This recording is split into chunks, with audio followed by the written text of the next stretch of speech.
Subscribe करा गीताच कोल्हापुरी तडका आणि नवीन व्हिडिओच्या नोटिफिकेशनसाठी बेल आयकॉन ॲक्टिवेट करायला विसरू नका.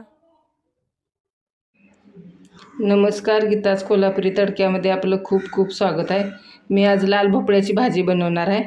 त्यासाठी साल काढून भोपळ्याची बारीक काप करून घेतलेले आहेत. खोबरं अर्धी वाटी घेतलेलं आहे किसून, ओलं खोबरं. लाल तिखट घेतलेलं आहे. हळद 1 चमचा घेतलेला आहे. कढीपत्ता 10-12 पानं घेतलेले आहेत. थोडासा हिंग घेतलेला आहे फोडणीसाठी. जिरं मोहरी 1 चमचा घेतलेला आहे. आणि लसूण ठेचून घेतलेला आहे 1 5-6 पाकळ्या. आता मी फोडणीत कढई तापत ठेवलेलं आहे. आता मी तेल घालते.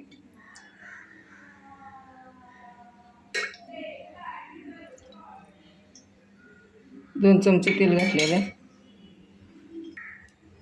तेल तापलेलं आहे. आपण जिरं मोहरी फोडणी करायला.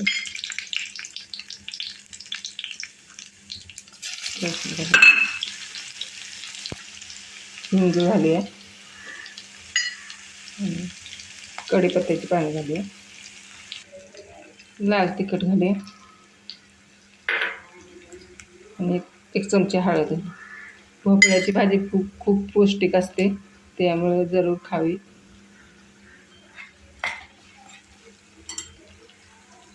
आणि आता भोपळा घालते.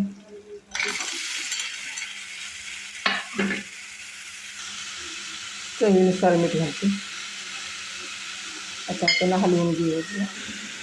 हलवून आपण आता फक्त वाफेवर याला शिजवायचे. झाकण लावून ठेवूया 5 मिनटं. झाकण लावून ठेवलेलं आहे. 1-5 मिनटं आपण शिजवून बघूया आपली भाजी शिजते का.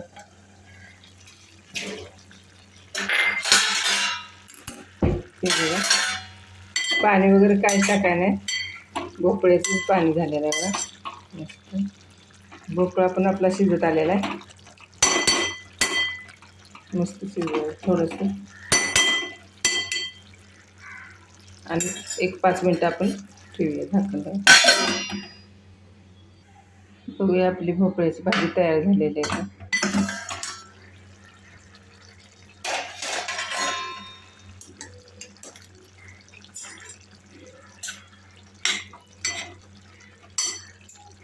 झालेलं आहे बघा आपली भोपळ्याची भाजी.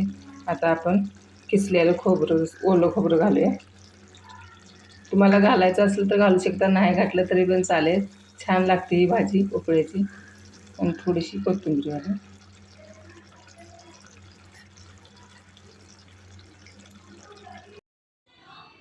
झालेलं आहे बघा आपली भोपळ्याची भाजी. कशी वाटली रेसिपी नक्की सांगा. भोपळ्याची भाजी खूप पौष्टिक असते, त्यामुळे जरूर खावी. व्हिडिओ आवडला असला तर लाईक करा, कमेंट करा, शेअर करा. धन्यवाद.